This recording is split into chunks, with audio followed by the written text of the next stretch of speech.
Welcome to another night in Baker Street, where every mystery begins with the simplest clue and ends in the brilliance of Sherlock Holmes's mind. If you love unravelling secrets hidden in the fog of old London, make sure to stay till the end. And tell us, where are you joining from and what time is it there right now? Now settle by the fire as we open the pages of tonight's strange and haunting case. A case of identity. A case of identity. My dear fellow, said Sherlock Holmes as we sat on either side of the fire in his lodgings at Baker Street, life is infinitely stranger than anything which the mind of man could invent. We would not dare to conceive the things which are really mere commonplaces of existence. If we could fly out of that window, hand in hand, hover over this great city, gently remove the roofs and peep in at the queer things which are going on. The strange coincidences, the plannings, the cross-purposes, the wonderful chains of events working through generations and leading to the most outre results, it would make all fiction, with its conventionalities and foreseen conclusions, most stale and unprofitable. And yet I am not convinced of it, I answered. The cases which come to light in the papers are as a rule bald enough and vulgar enough. We have in our police reports realism pushed to its extreme limits, and yet the result is, it must be confessed, neither fascinating nor artistic. A certain selection and discretion must be used in producing a realistic effect, remarked Holmes. This is wanting in the police report, where more stress is laid perhaps upon the platitudes of the magistrate than upon the details which to an observer contain the vital essence of the whole matter. Depend upon it, there is nothing so unnatural as the commonplace. I smiled and shook my head. I can quite understand your thinking so, I said. Of course, in your position of unofficial advisor and helper to everybody who is absolutely puzzled throughout 3 continents, you are brought in contact with all that is strange and bizarre. But here, I picked up the morning paper from the ground. Let us put it to a practical test. Here is the first heading upon which I come. A husband's cruelty to his wife. There is half a column of print, but I know without reading it that it is all perfectly familiar to me. There is, of course, the other woman, the drink, the push, the blow, the bruise, the sympathetic sister or landlady. The crudest of writers could invent nothing more crude. Indeed, your example is an unfortunate one for your argument, said Holmes, taking the paper and glancing his eye down it. This is the Dundas separation case, and as it happens, I was engaged in clearing up some small points in connection with it. The husband was a teetotaler. There was no other woman, and the conduct complained of was that he had drifted into the habit of winding up every meal by taking out his false teeth and hurling them at his wife, which you will allow is not an action likely to occur to the imagination of the average storyteller. Take a pinch of snuff, Doctor, and acknowledge that I have scored over you in your example. He held out his snuff box of old gold with a great amethyst in the centre of the lid. Its splendour was in such contrast to his homely ways and simple life that I could not help commenting upon it. Ah, said he, I forgot that I had not seen you for some weeks. It is a little souvenir from the King of Bohemia in return for my assistance in the case of the Irene Adler papers. And the ring I asked, glancing at a remarkable brilliant which sparkled upon his finger. It was from the reigning family of Holland, though the matter in which I served them was of such delicacy that I cannot confide it even to you who have been good enough to chronicle 1 or 2 of my little problems. And have you any on hand just now? I asked with interest. Some 10 or 12, but none which present any feature of interest.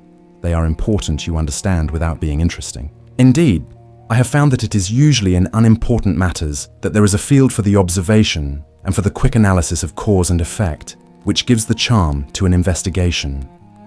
The larger crimes are apt to be the simpler, for the bigger the crime, the more obvious as a rule is the motive. In these cases, save for one rather intricate matter which has been referred to me from Marseille, there is nothing which presents any features of interest. It is possible, however, that I may have something better before very many minutes are over, for this is one of my clients, or I am much mistaken. He had risen from his chair and was standing between the parted blinds, gazing down into the dull, neutral-tinted London street. Looking over his shoulder, I saw that on the pavement opposite there stood a large woman with a heavy fur boa round her neck and a large curling red feather in a broad-brimmed hat, which was tilted in a coquettish Duchess of Devonshire fashion over her ear. From under this great panoply, she peeped up in a nervous, hesitating fashion at our windows, while her body oscillated backward and forward, and her fingers fidgeted with her glove buttons. Suddenly, with a plunge, as of the swimmer who leaves the bank, she hurried across the road, and we heard the sharp clang of the bell. "I have seen those symptoms before," said Holmes, throwing his cigarette into the fire. "Oscillation upon the pavement always means an affaire de cœur. She would like advice, but is not sure that the matter is not too delicate for communication. And yet even here we may discriminate. When a woman has been seriously wronged by a man, she no longer oscillates, and the usual symptom is a broken bell wire. Here we may take it that there is a love matter, but that the maiden is not so much angry as perplexed or grieved. But here she comes in person to resolve our doubts." As he spoke, there was a tap at the door, and the boy in buttons entered to announce Miss Mary Sutherland, while the lady herself loomed behind his small black figure, like a full-sailed merchant man behind a tiny pilot boat. Sherlock Holmes welcomed her with the easy courtesy for which he was remarkable, and having closed the door and bowed her into an armchair, he looked her over in the minute and yet abstracted fashion which was peculiar to him. "Do you not find," he said, "that with your short sight it is a little trying to do so much typewriting?" I did. At first she answered, "But now I know where the letters are," without looking. Then suddenly realizing the full purport of his words, she gave a violent start and looked up with fear and astonishment upon her broad, good-humoured face. "You've heard about me, Mr. Holmes," she cried, "else how could you know all that?" "Never mind," said Holmes, laughing. "It is my business to know things. Perhaps I have trained myself to see what others overlook. If not, why should you come to consult me? I came to you, sir, because I heard of you from Mrs. Etheridge, whose husband you found so easy when the police and everyone had given him up for dead. Oh, Mr. Holmes, I wish you would do as much for me. I'm not rich, but still, I have 100 a year in my own right, besides the little that I make by the machine, and I would give it all to know what has become of Mr. Hosmer Angel." "Why did you come away to consult me in such a hurry?" asked Sherlock Holmes, with his fingertips together and his eyes to the ceiling. Again, a startled look came over the somewhat vacuous face of Miss Mary Sutherland. "Yes, I did bang out of the house," she said, "for it made me angry to see the easy way in which Mr. Windybank, that is my father, took it all. He would not go to the police, and he would not go to you. And so, at last, as he would do nothing, and kept on saying that there was no harm done, it made me mad, and I just on with my things, and came right away to you." "Your father," said Holmes. "Your stepfather, surely, since the name is different." "Yes, my stepfather. I call him father. Though it sounds funny too, for he is only 5 years and 2 months older than myself, and your mother is alive." "Oh yes, mother is alive and well. I wasn't best pleased, Mr. Holmes, when she married again, so soon after father's death, and a man who was nearly 15 years younger than herself. Father was a plumber in the Tottenham Court Road, and he left a tidy business behind him, which mother carried on with Mr. Hardy the foreman. But when Mr. Windybank came, he made her sell the business, for he was very superior, being a traveller in wines. They got $4700 for the goodwill and interest, which wasn't near as much as father could have got if he had been alive." I had expected to see Sherlock Holmes impatient under this rambling and inconsequential narrative, but on the contrary, he had listened with the greatest concentration of attention. "Your own little income," he asked, "does it come out of the business?" "Oh no, sir. It is quite separate, and was left me by my Uncle Ned in Auckland. It is in New Zealand, stock paying 1 to 2%. £2,500 was the amount, but I can only touch the interest." "You interest me extremely," said Holmes. "And since you draw so large a sum as 100 a year, with what you earn into the bargain, you no doubt travel a little and indulge yourself in every way. I believe that a single lady can get on very nicely upon an income of about $60. I could do with much less than that, Mr. Holmes, but you understand that as long as I live at home, I don't wish to be a burden to them, and so they have the use of the money just while I am staying with them. Of course, that is only just for the time.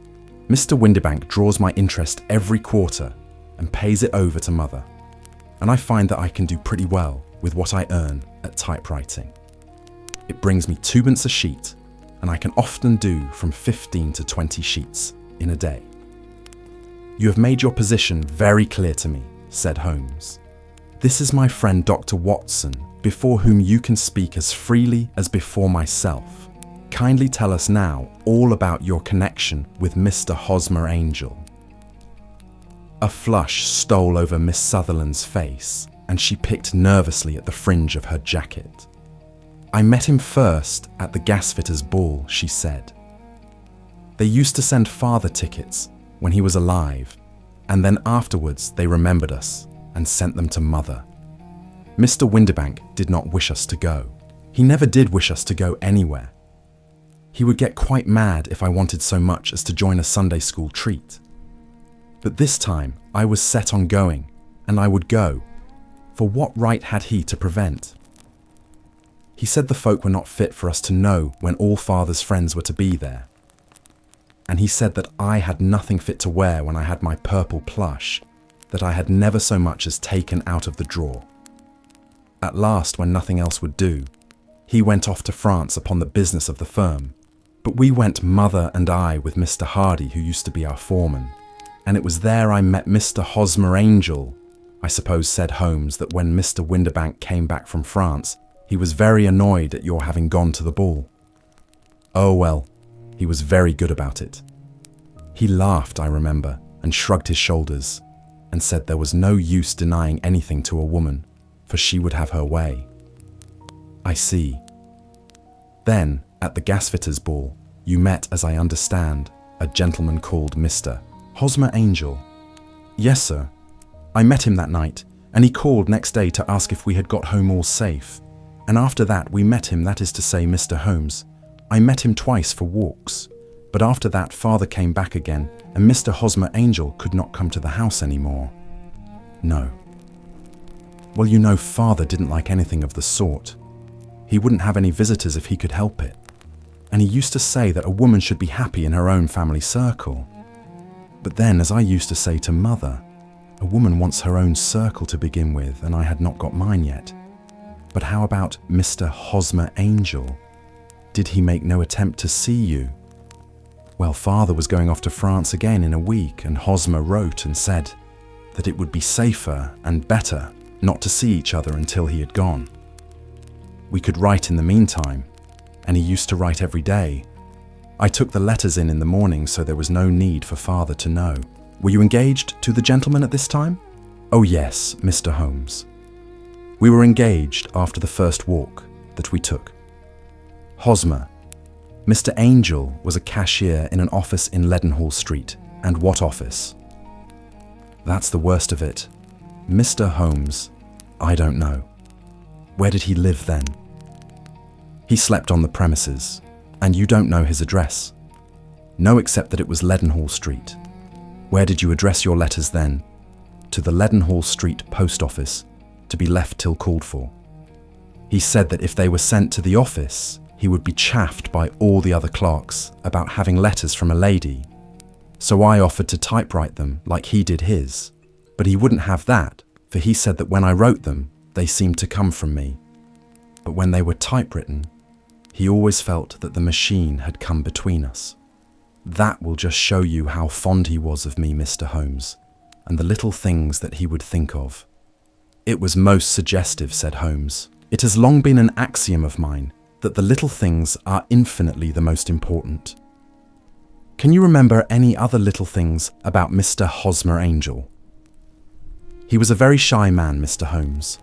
He would rather walk with me in the evening than in the daylight, for he said that he hated to be conspicuous. Very retiring and gentlemanly he was. Even his voice was gentle.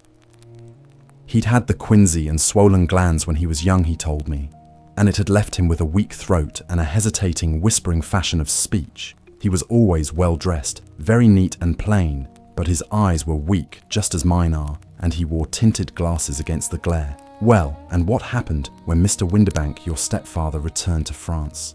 Mr. Hosmer Angel came to the house again and proposed that we should marry before father came back. He was in dreadful earnest and made me swear with my hands on the testament that whatever happened, I would always be true to him. Mother said he was quite right to make me swear and that it was a sign of his passion. Mother was all in his favour from the first and was even fonder of him than I was. Then, when they talked of marrying within the week, I began to ask about father, but they both said never to mind about father, but just to tell him afterwards, and mother said she would make it all right with him. I didn't quite like that Mr. Holmes. It seemed funny that I should ask his leave as he was only a few years older than me. But I didn't want to do anything on the sly, so I wrote to father at Bordeaux, where the company has its French offices. But the letter came back to me on the very morning of the wedding. It missed him then. Yes, sir, for he had started to England just before it arrived. That was unfortunate. Your wedding was arranged then for the Friday. Was it to be in church? Yes, sir, but very quietly. It was to be at St. Saviour's near King's Cross, and we were to have breakfast afterwards at the St. Pancras Hotel. Hosmer came for us in a hansom, but as there were two of us, he put us both into it and stepped himself into a four-wheeler, which happened to be the only other cab in the street. We got to the church first, and when the four-wheeler drove up, we waited for him to step out, but he never did. And when the cabman got down from the box and looked, there was no one there. The cabman said that he could not imagine what had become of him, for he had seen him get in with his own eyes. That was last Friday. Mr. Holmes and I have never seen or heard anything since then, to throw any light upon what became of him. It seems to me that you have been very shamefully treated, said Holmes. Oh no, sir, he was too good and kind to leave me so. Why, all the morning, he was saying to me that whatever happened, I was to be true. And that even if something quite unforeseen occurred to separate us, I was always to remember that I was pledged to him and that he would claim his pledge sooner or later. It seemed strange talk for a wedding morning, but what has happened since gives a meaning to it. Most certainly it does. Your own opinion is then that some unforeseen catastrophe has occurred to him. Yes, sir. I believe that he foresaw some danger, or else he would not have talked so. And then I think that what he foresaw happened. But you have no notion as to what it could have been. None. One more question. How did your mother take the matter? She was angry and said that I was never to speak of the matter again. And your father? Did you tell him yes? And he seemed to think with me that something had happened and that I should hear of Hosmer again. As he said, what interest could anyone have in bringing me to the doors of the church and then leaving me? Now, if he had borrowed my money or if he had married me and got my money settled on him, there might be some reason, but Hosmer was very independent about money and never would look at a shilling of mine.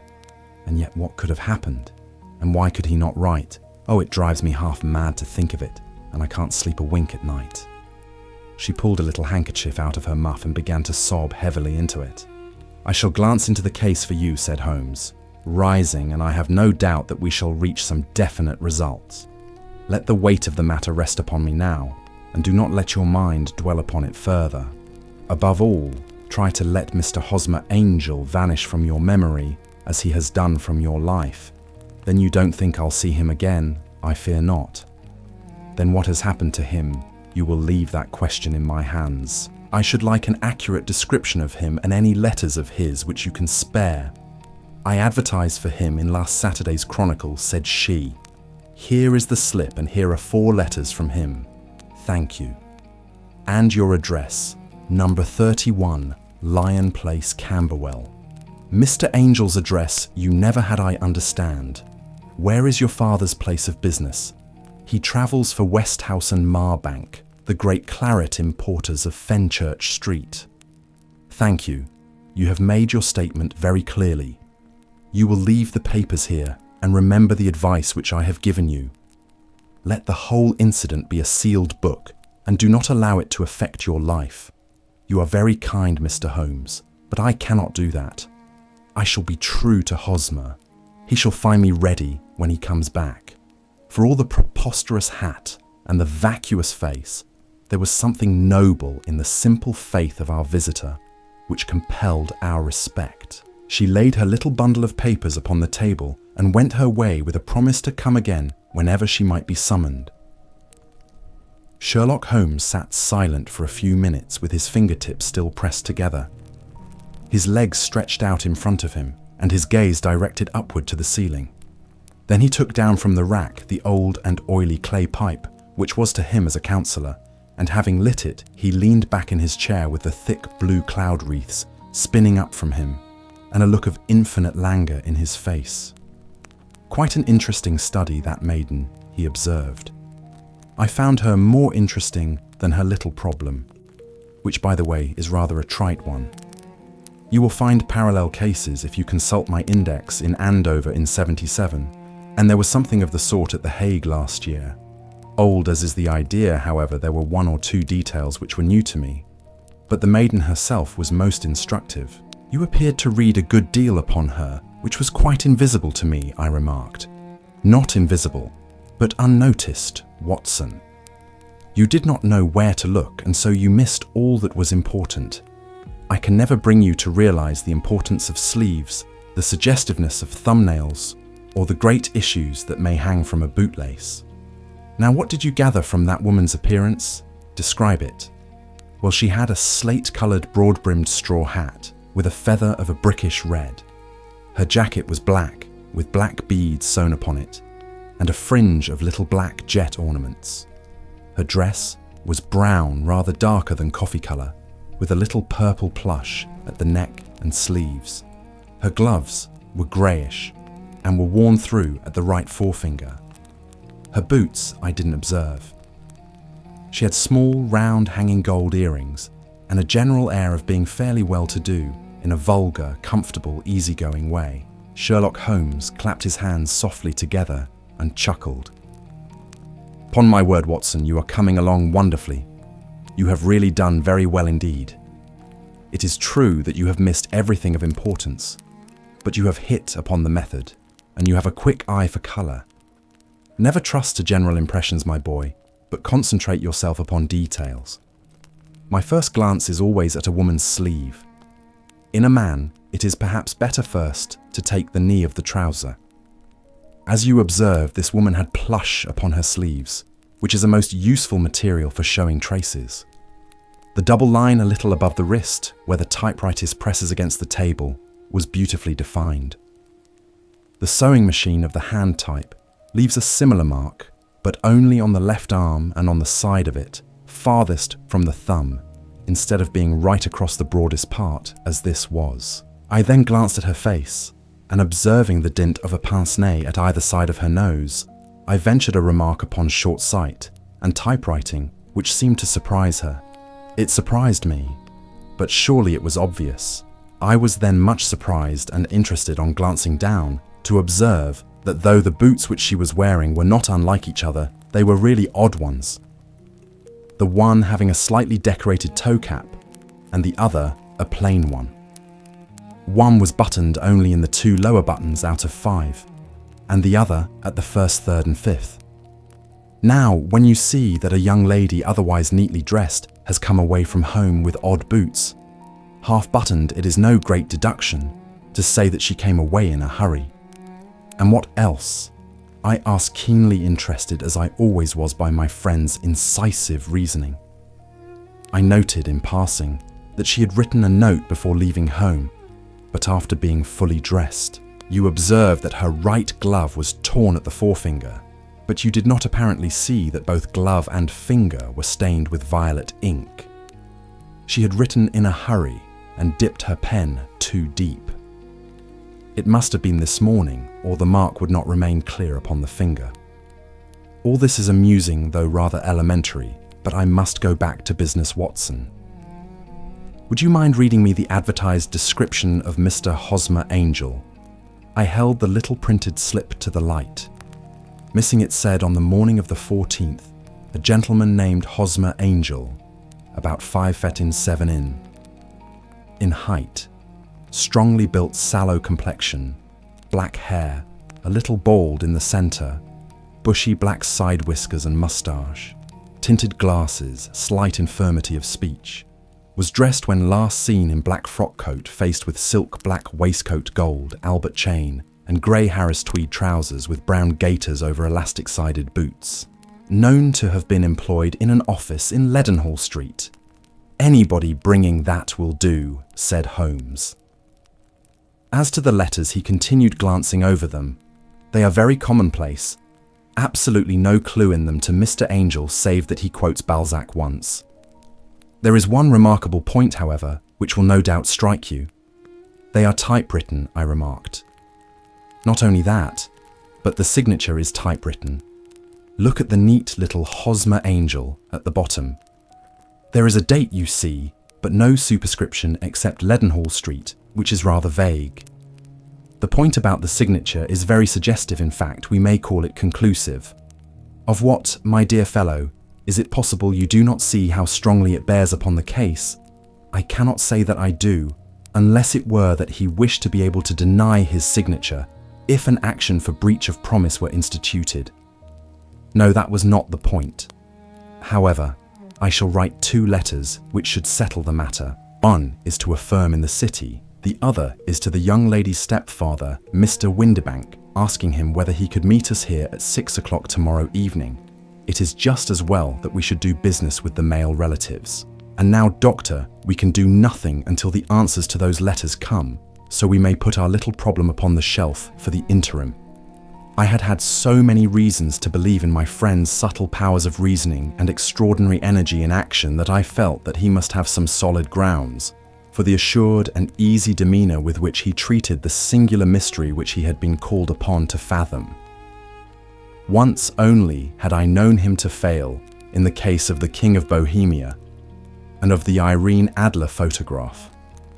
But when I looked back to the weird business of the sign of 4 and the extraordinary circumstances connected with the study in scarlet, I felt that it would be a strange tangle indeed which he could not unravel. I left him then, still puffing at his black clay pipe, with the conviction that when I came again on the next evening, I would find that he held in his hands all the clues which would lead up to the identity of the disappearing bridegroom of Miss Mary Sutherland. A professional case of great gravity was engaging my own attention at the time, and the whole of next day I was busy at the bedside of the sufferer. It was not until close upon 6 o'clock that I found myself free and was able to spring into a hansom and drive to Baker Street, half afraid that I might be too late to assist at the denouement of the little mystery. I found Sherlock Holmes alone, however half asleep, with his long, thin form curled up in the recesses of his armchair. A formidable array of bottles and test tubes with the pungent, cleanly smell of hydrochloric acid told me that he had spent his day in the chemical work, which was so dear to him. "Well, have you solved it?" I asked as I entered. "Yes, it was the bisulfate of baryta." No, the mystery," I cried. "Oh, that I thought of the salt that I have been working upon." There was never any mystery in the matter, though, as I said yesterday, some of the details are of interest. The only drawback is that there is no law, I fear, that can touch the scoundrel. Who was he then, and what was his object in deserting Miss Sutherland? The question was hardly out of my mouth, and Holmes had not yet opened his lips to reply, when we heard a heavy footfall in the passage and a tap at the door.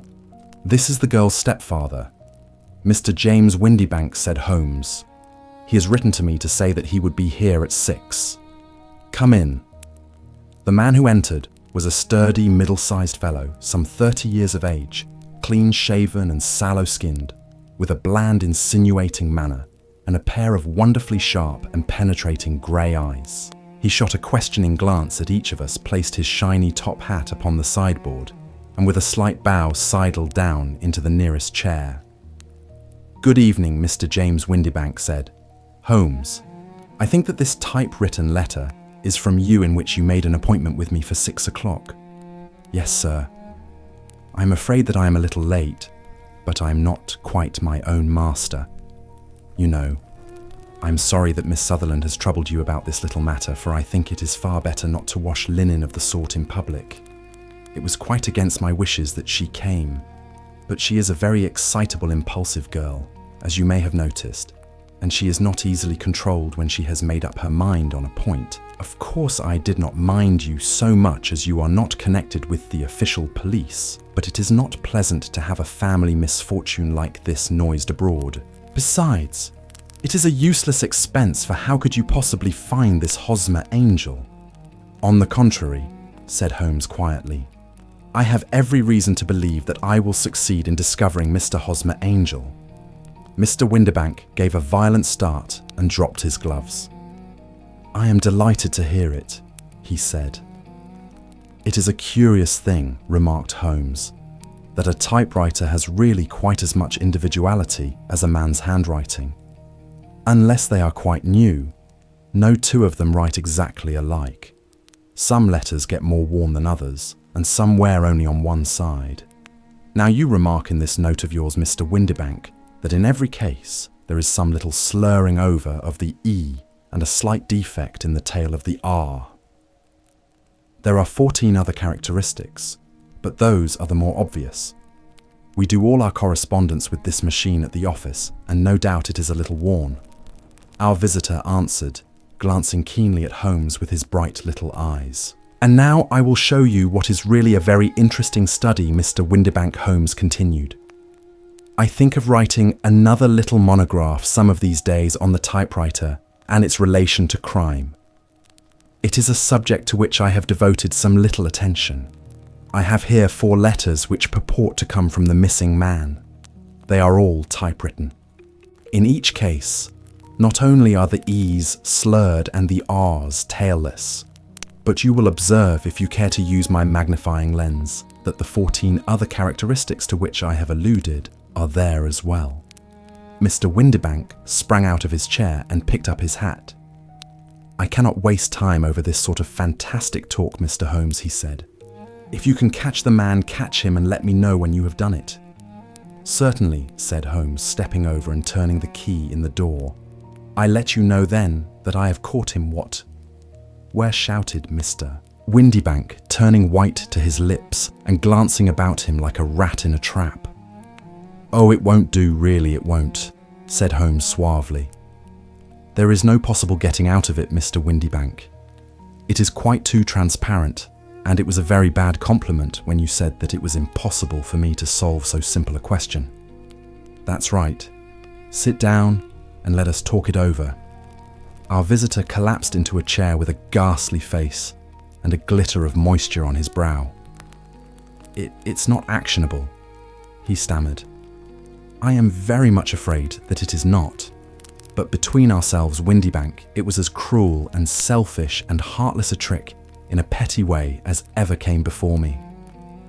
Now, let me just run over the course of events, and you will contradict me if I go wrong. The man sat huddled up in his chair with his head sunk upon his breast, like one who is utterly crushed. Holmes stuck his feet up on the corner of the mantelpiece, and leaning back with his hands in his pockets, began talking rather to himself, as it seemed, than to us.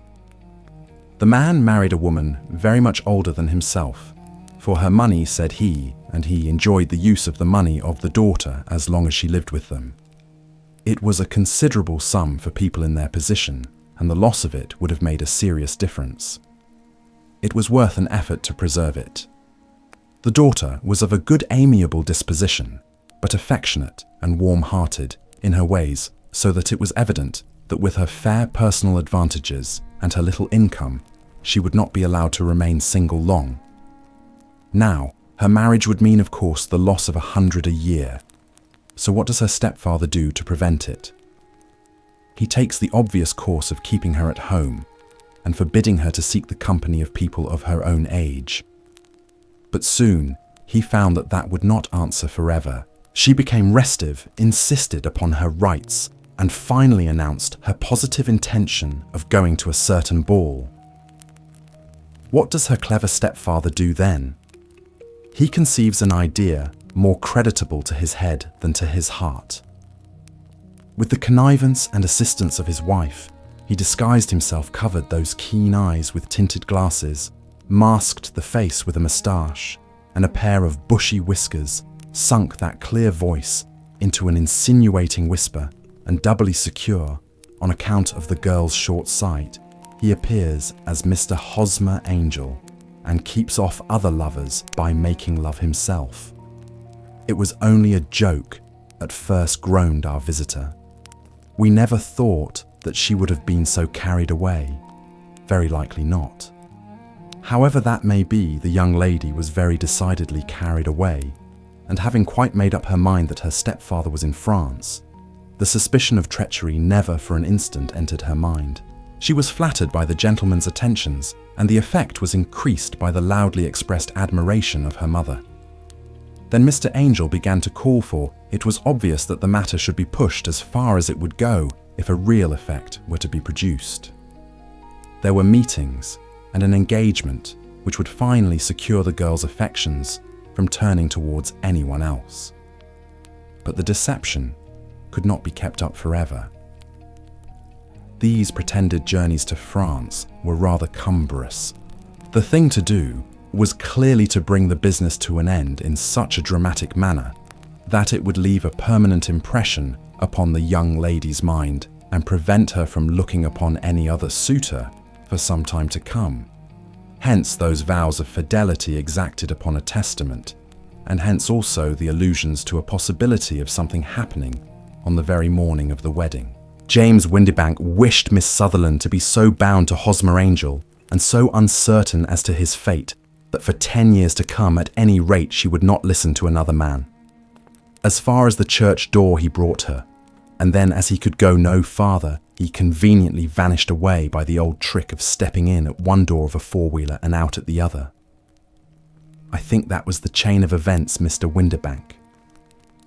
Our visitor had recovered something of his assurance while Holmes had been talking, and he rose from his chair now with a cold sneer upon his pale face. It may be so, or it may not. Mr. Holmes, said he, but if you are so very sharp, you ought to be sharp enough to know that it is you who are breaking the law now and not me. I have done nothing actionable from the first, but as long as you keep that door locked, you lay yourself open to an action for assault and illegal constraint. The law cannot, as you say, touch. You said Holmes unlocking and throwing open the door, yet there never was a man who deserved punishment more. If the young lady has a brother or a friend, he ought to lay a whip across your shoulders. By Jove, he continued, flushing up at the sight of the bitter sneer upon the man's face. It is not part of my duties to my client, but here's a hunting crop handy, and I think I shall just treat myself too. He took 2 swift steps to the whip, but before he could grasp it, there was a wild clatter of steps upon the stairs. The heavy hall door banged, and from the window we could see Mr. James Windibank running at the top of his speed down the road. There's a cold-blooded scoundrel, said Holmes, laughing, as he threw himself down into his chair once more. That fellow will rise from crime to crime until he does something very bad and ends on a gallows.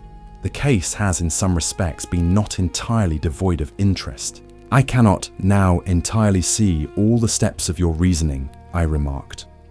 Well, of course, it was obvious from the first that this Mr. Hosmer Angel must have some strong object for his curious conduct, and it was equally clear that the only man who really profited by the incident, as far as we could see, was the stepfather. Then, the fact that the 2 men were never together, but that the one always appeared when the other was away, was suggestive. So were the tinted spectacles and the curious voice, which both hinted at a disguise, as did the bushy whiskers. My suspicions were all confirmed by his peculiar action in typewriting his signature, which of course inferred that his handwriting was so familiar to her that she would recognize even the smallest sample of it. You see all these isolated facts together, with many minor ones all pointed in the same direction. And how did you verify them? Having once spotted my man, it was easy to get corroboration. I knew the firm for which this man worked. Having taken the printed description, I eliminated everything from it, which could be the result of a disguise, the whiskers, the glasses, the voice, and I sent it to the firm with a request that they would inform me whether it answered to the description of any of their travellers. I had already noticed the peculiarities of the typewriter, and I wrote to the man himself at his business address, asking him if he would come here. As I expected, his reply was typewritten and revealed the same trivial but characteristic defects. The same post brought me a letter from Westhouse and Marbank of Fenchurch Street to say that the description tallied in every respect with that of their employee, James Windybank. Voila tout, and Miss Sutherland. If I tell her, she will not believe me. You may remember the old Persian saying, "There is danger for him who taketh the tiger cub, and danger also for whoso snatches a delusion from a woman." There is as much sense in Hafiz as in Horace, and as much knowledge of the world. The Boscombe Valley Mystery. We were seated at breakfast one morning, my wife and I, when the maid brought in a telegram. It was from Sherlock Holmes, and ran in this way: "Have you a couple of days to spare? Have just been wired for, from the west of England, in connection with Boscombe Valley tragedy. Shall be glad if you will come with me. Air and scenery perfect. Leave Paddington by the 11:15. "What do you say, dear?"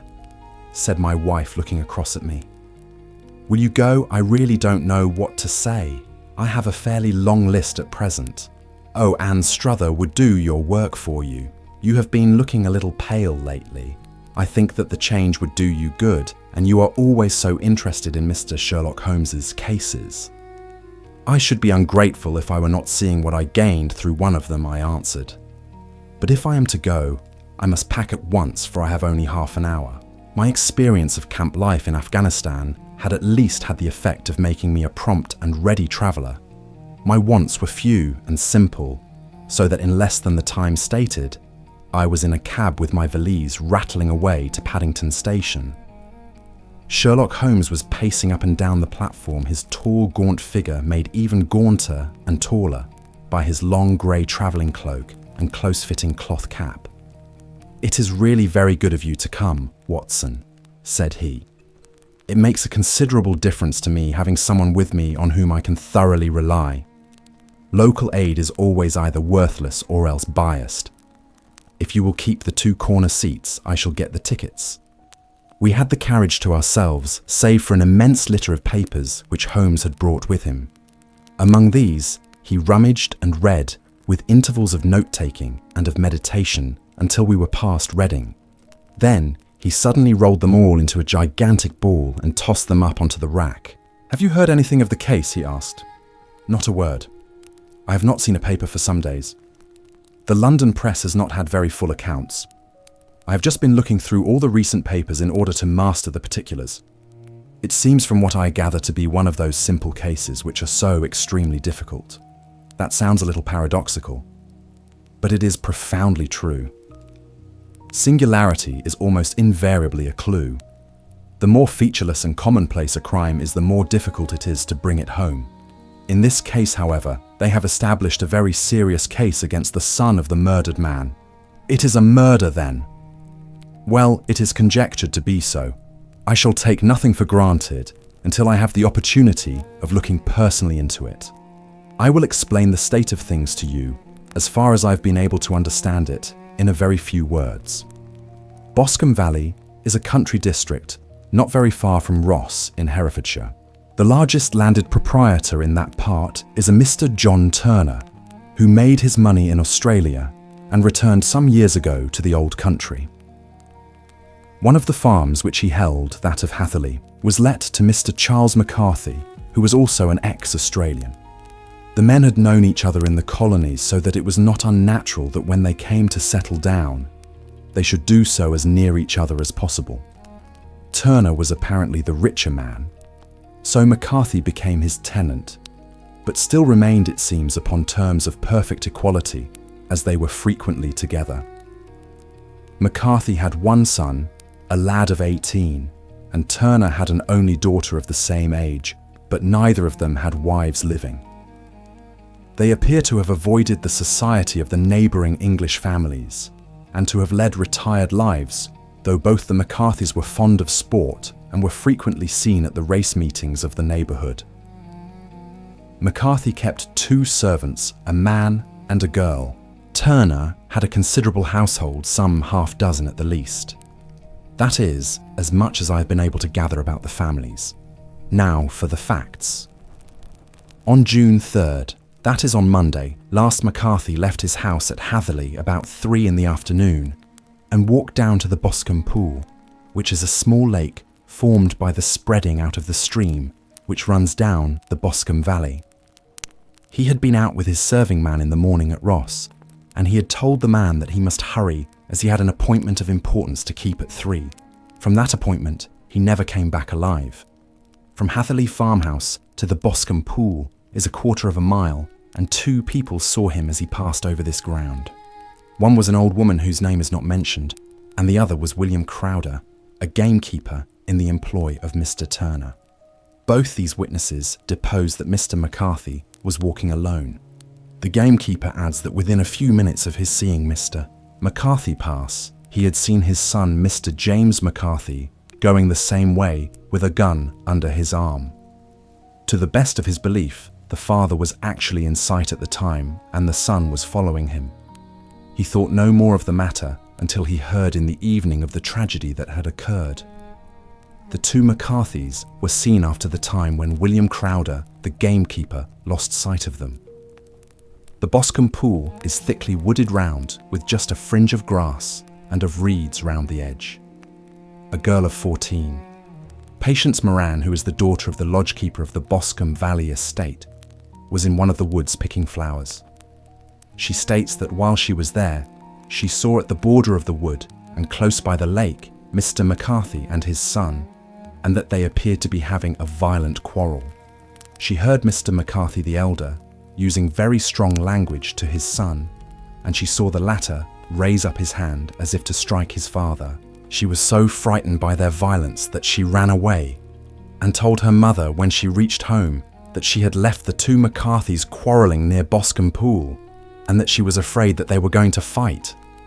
She had hardly said the words when young Mr. McCarthy came running up to the lodge to say that he had found his father dead in the wood and to ask for the help of the lodgekeeper. He was much excited, without either his gun or his hat, and his right hand and sleeve were observed to be stained with fresh blood. On following him, they found the dead body stretched out upon the grass beside the pool. The head had been beaten in by repeated blows of some heavy and blunt weapon. The injuries were such as might very well have been inflicted by the butt end of his son's gun, which was found lying on the grass within a few paces of the body. Under these circumstances, the young man was instantly arrested, and a verdict of willful murder having been returned at the inquest on Tuesday, he was on Wednesday brought before the magistrates at Ross, who have referred the case to the next assizes. Those are the main facts of the case as they came out before the coroner and the police court. I could hardly imagine a more damning case, I remarked.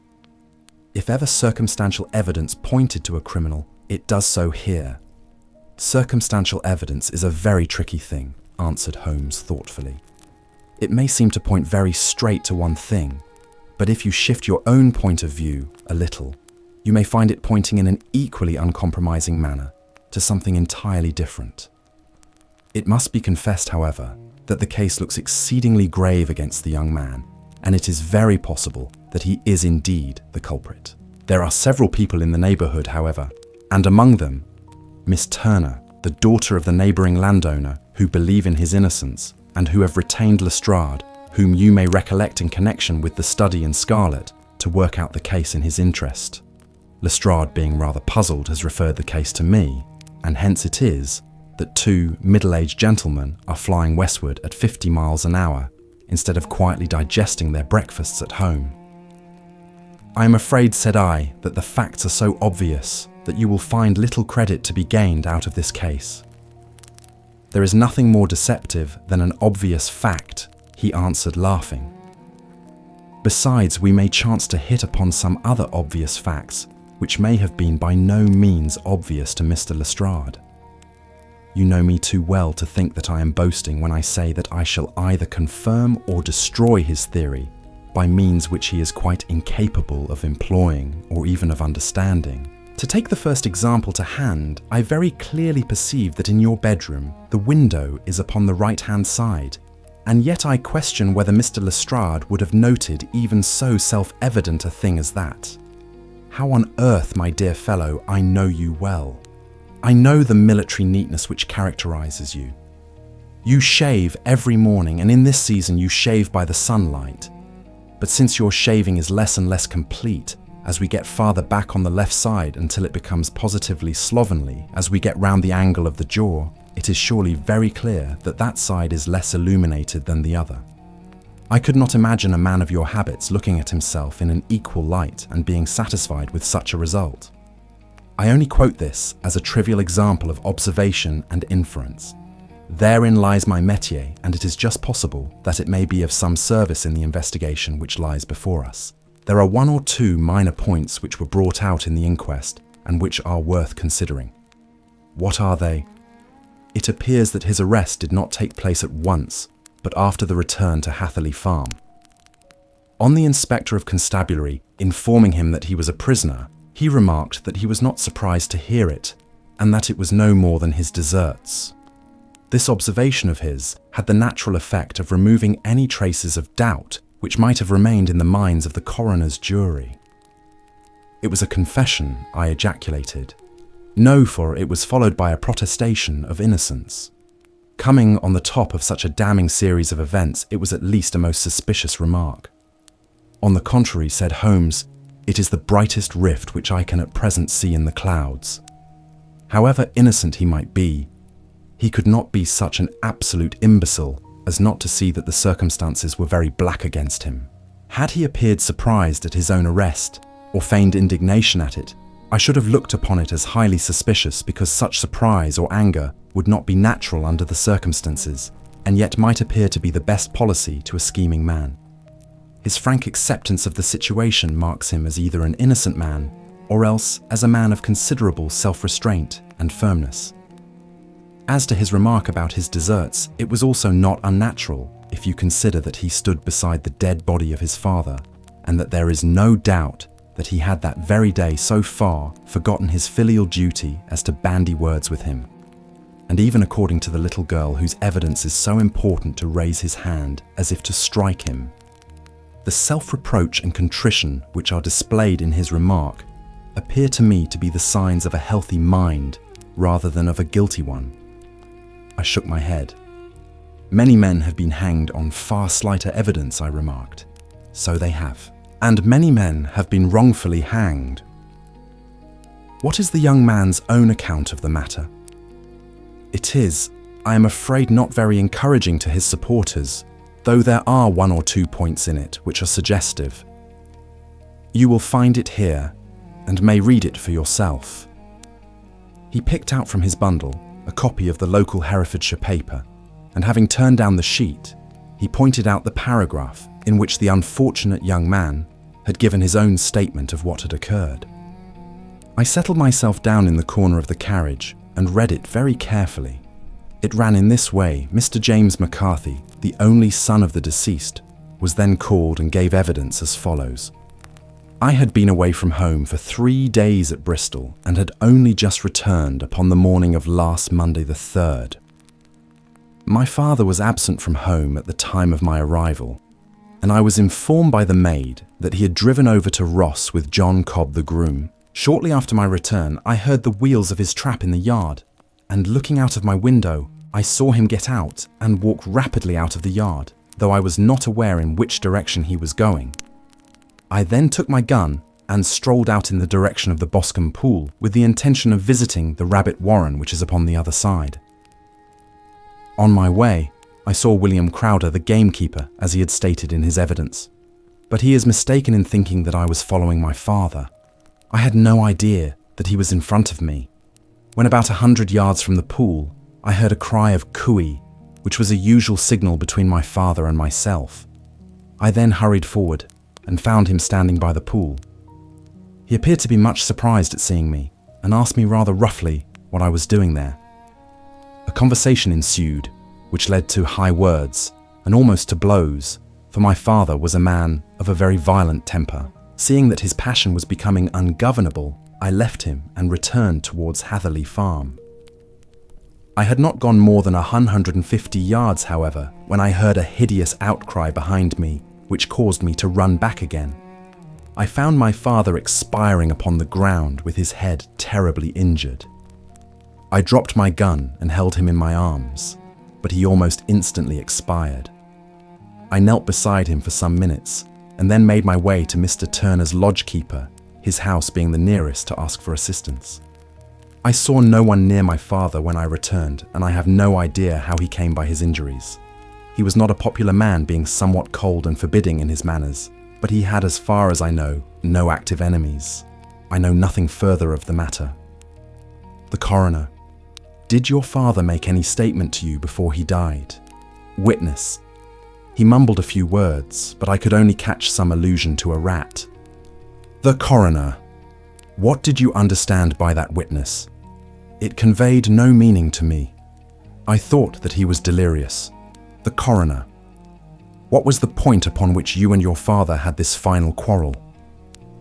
Witness: I should prefer not to answer. The coroner: I am afraid that I must press it. Witness: it is really impossible for me to tell you. I can assure you that it has nothing to do with the sad tragedy which followed. The coroner: that is for the court to decide. I need not point out to you that your refusal to answer will prejudice your case considerably in any future proceedings which may arise. Witness: I must still refuse. The coroner: I understand that the cry of "cooey" was a common signal between you and your father. Witness: it was. The coroner: how was it then that he uttered it before he saw you and before he even knew that you had returned from Bristol? Witness, with considerable confusion: I do not know. A juryman: did you see nothing which aroused your suspicions when you returned on hearing the cry and found your father fatally injured? Witness: nothing definite. The coroner: what do you mean, witness? I was so disturbed and excited as I rushed out into the open that I could think of nothing except of my father. Yet I have a vague impression that as I ran forward, something lay upon the ground to the left of me. It seemed to me to be something grey in colour, a coat of some sort, or a plaid perhaps. When I rose from my father, I looked round for it, but it was gone. Do you mean that it disappeared before you went for help? Yes, it was gone. You cannot say what it was.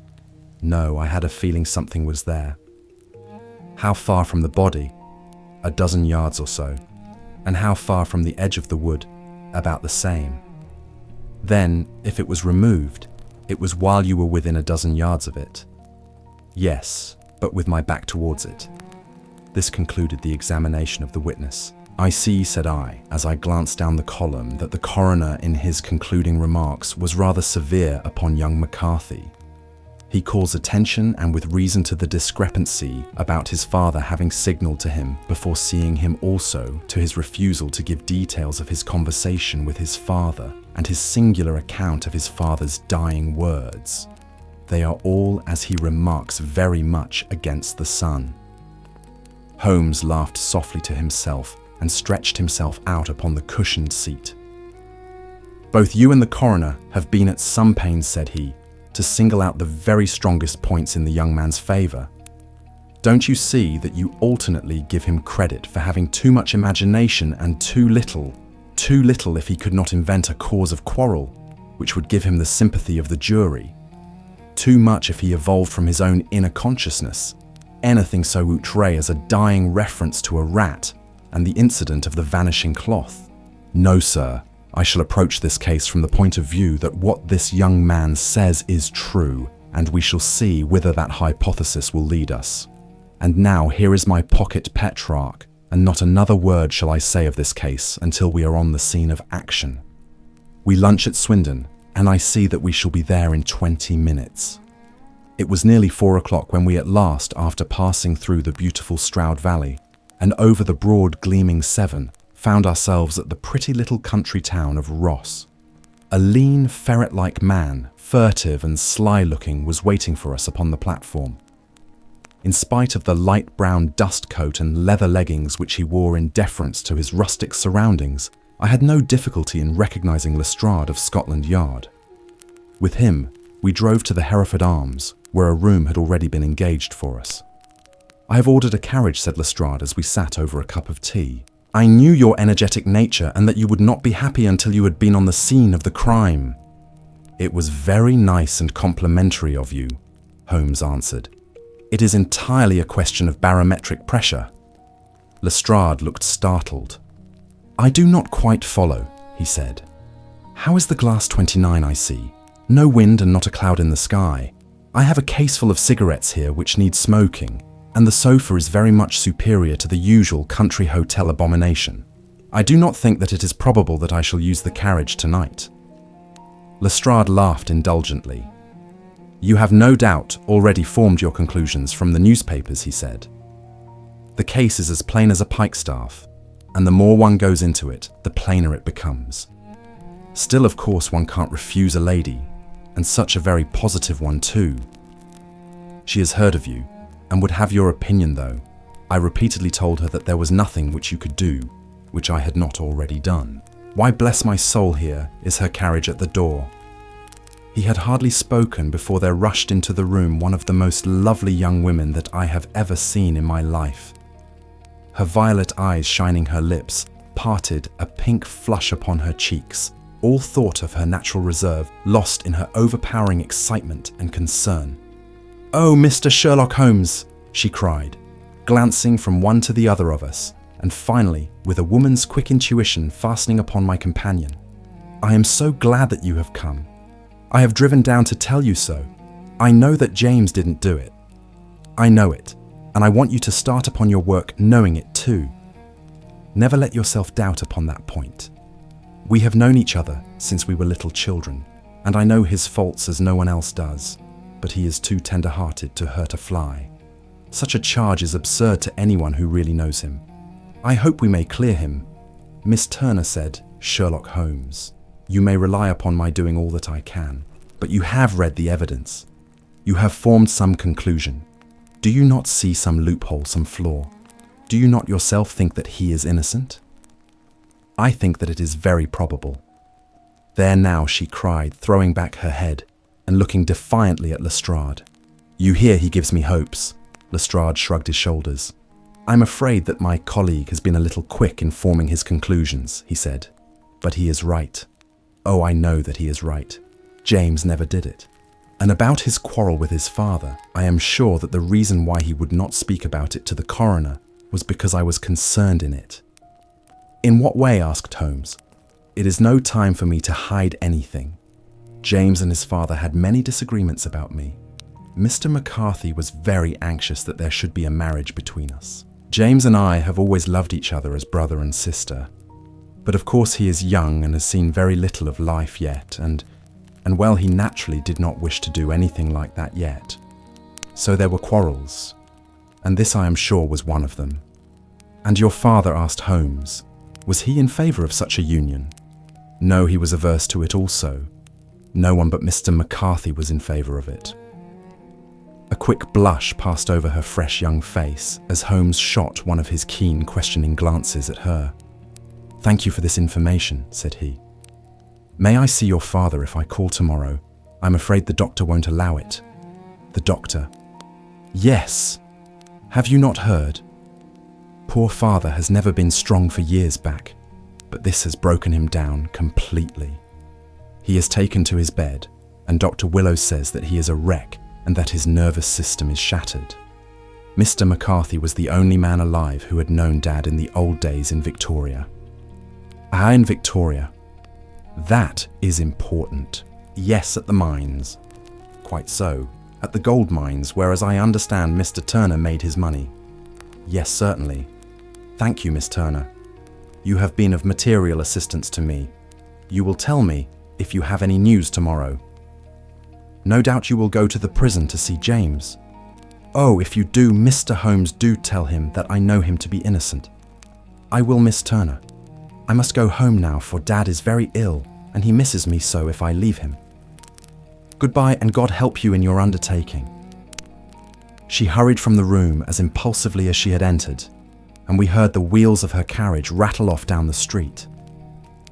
"I am ashamed of you," Holmes said Lestrade with dignity after a few minutes' silence. "Why should you raise up hopes which you are bound to disappoint? I am not over-tender of heart, but I call it cruel.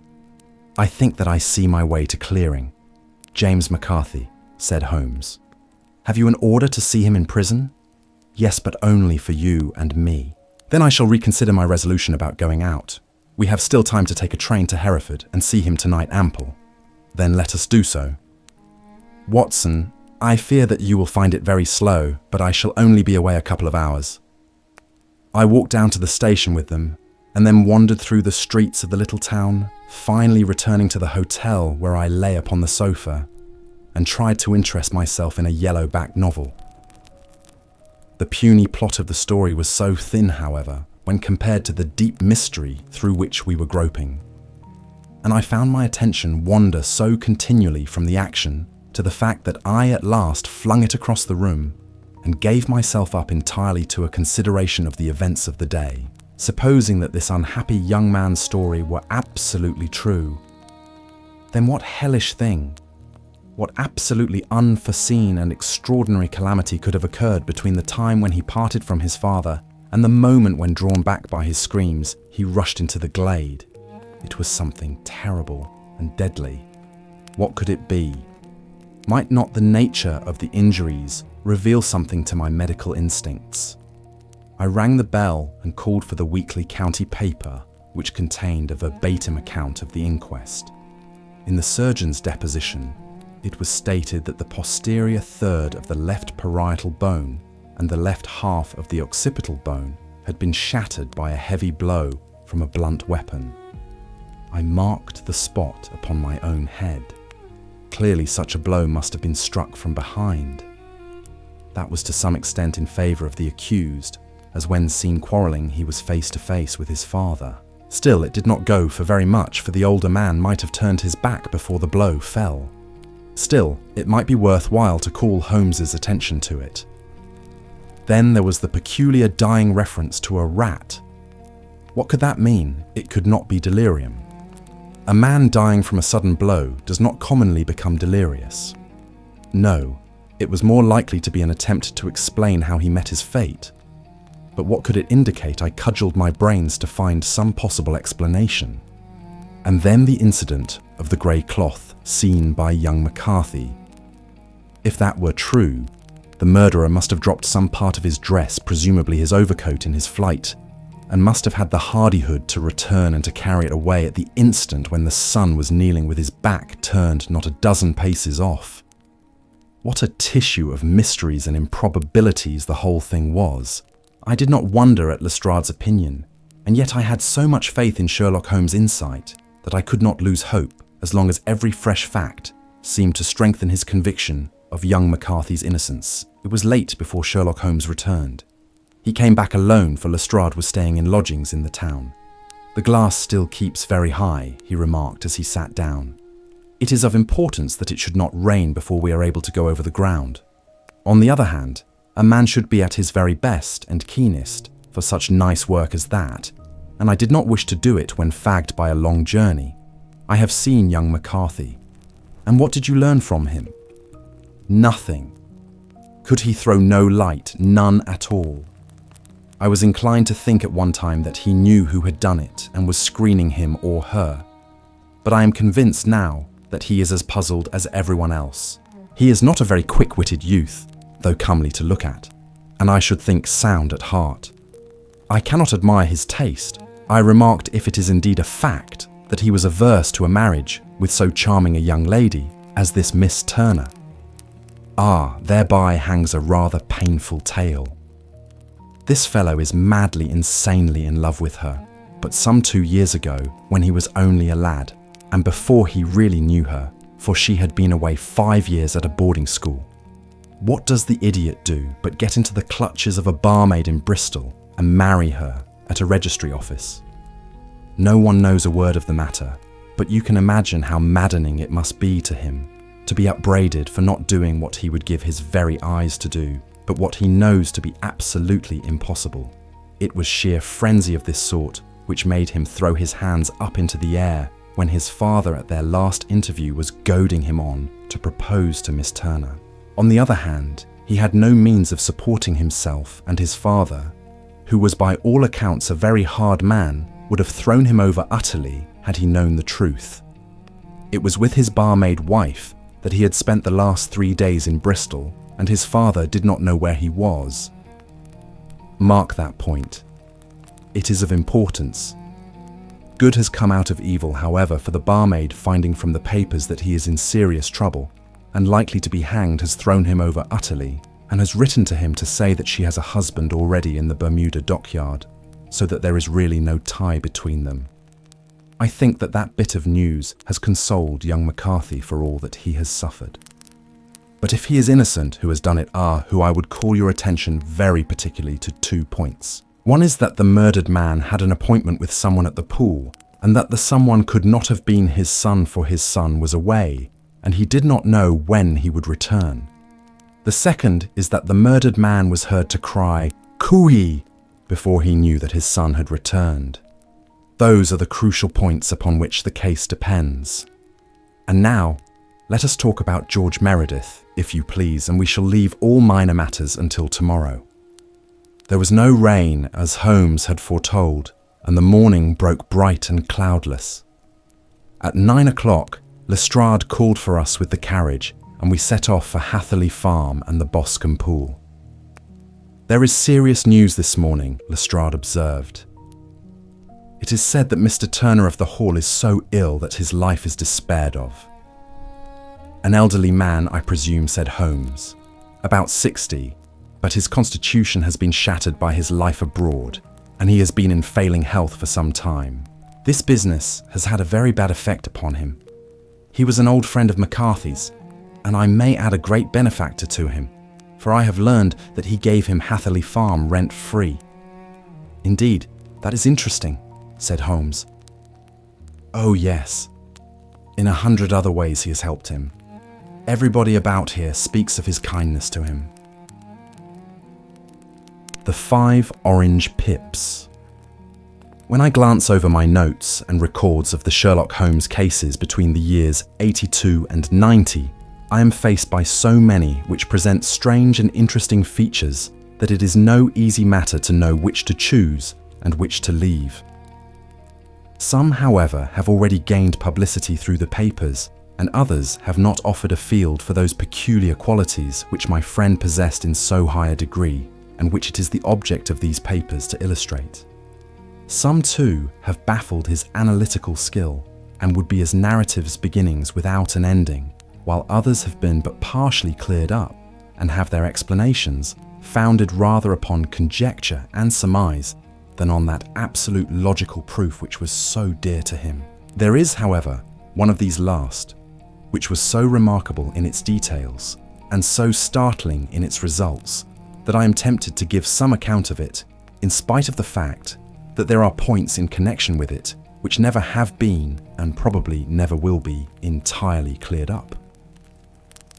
The year 87 furnished us with a long series of cases of greater or less interest, of which I retain the records. Among my headings under this 112 months, I find an account of the adventure of the Paradol Chamber of the Amateur Mendicant Society, who held a luxurious club in the lower vault of a furniture warehouse, of the facts connected with the loss of the British bark. Sophie Anderson, of the singular adventures of the Grice Pattersons in the island of Uffa, and finally of the Camberwell poisoning case. In the latter, as may be remembered, Sherlock Holmes was able, by winding up the dead man's watch, to prove that it had been wound up 2 hours before, and that therefore the deceased had gone to bed within that time, a deduction which was of the greatest importance in clearing up the case. All these I may sketch out at some future date, but none of them present such singular features as the strange train of circumstances which I have now taken up my pen to describe. It was in the latter days of September, and the equinoctial gales had set in with exceptional violence. All day the wind had screamed, and the rain had beaten against the windows, so that even here in the heart of great handmade London, we were forced to raise our minds for the instant from the routine of life and to recognize the presence of those great elemental forces which shriek at mankind through the bars of his civilization, like untamed beasts in a cage. As evening drew in, the storm grew higher and louder, and the wind cried and sobbed like a child in the chimney. Sherlock Holmes sat moodily at one side of the fireplace, cross-indexing his records of crime, while I, at the other, was deep in one of Clark Russell's fine sea stories, until the howl of the gale from without seemed to blend with the text and the splash of the rain, to lengthen out into the long swash of the sea waves. My wife was on a visit to her mother's, and for a few days I was a dweller once more in my old quarters at Baker Street. Why, said I, glancing up at my companion, that was surely the bell. Who could come tonight? Some friend of yours, perhaps. Except yourself, I have none, he answered. I do not encourage visitors. A client, then? If so, it is a serious case. Nothing less would bring a man out on such a day and at such an hour. But I take it that it is more likely to be some crony of the landlady's. Sherlock Holmes was wrong in his conjecture, however, for there came a step in the passage and a tapping at the door. He stretched out his long arm to turn the lamp away from himself and towards the vacant chair upon which a newcomer must sit. "Come in," said he. The man who entered was young, some 22 at the outside, well-groomed and trimly clad with something of refinement and delicacy in his bearing. The streaming umbrella which he held in his hand and his long, shining waterproof told of the fierce weather through which he had come. He looked about him anxiously in the glare of the lamp, and I could see that his face was pale and his eyes heavy like those of a man who is weighed down with some great anxiety. "I owe you an apology," he said, raising his golden pince-nez to his eyes. "I trust that I am not intruding. I fear that I have brought some traces of the storm and rain into your snug chamber." "Give me your coat and umbrella," said Holmes. "They may rest here on the hook and will be dry presently. You have come up from the southwest, I see." "Yes, from Horsham. That clay and chalk mixture which I see upon your toe caps is quite distinctive. I have come for advice. That is easily got. And help.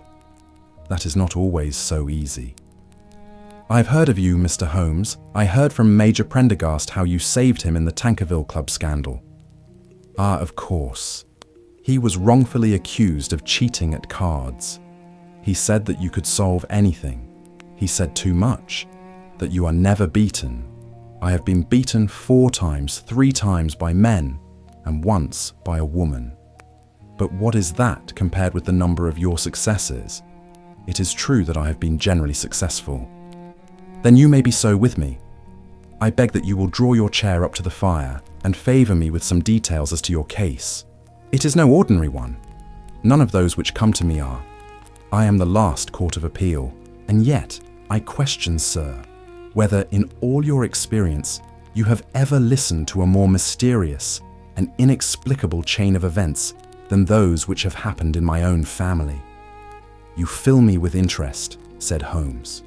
"Pray give us the essential facts from the commencement, and I can afterwards question you as to those details which seem to me to be most important." The young man pulled his chair up and pushed his wet feet out towards the blaze. "My name," said he, "is John Openshaw, but my own affairs have, as far as I can understand, little to do with this awful business. It is a hereditary matter, so in order to give you an idea of the facts, I must go back to the commencement of the affair. You must know that my grandfather had 2 sons, my uncle Elias and my father Joseph. My father had a small factory at Coventry, which he enlarged at the time of the invention of bicycling. He was a patentee of the Openshaw unbreakable tyre, and his business met with such success that he was able to sell it and to retire upon a handsome competence. My uncle Elias emigrated to America when he was a young man and became a planter in Florida, where he was reported to have done very well. At the time of the war, he fought in Jackson's army and afterwards under Hood, where he rose to be a colonel. When Lee laid down his arms, my uncle returned to his plantation, where he remained for 3 or 4 years. About 1869 or 1870, he came back to Europe and took a small estate in Sussex near Horsham.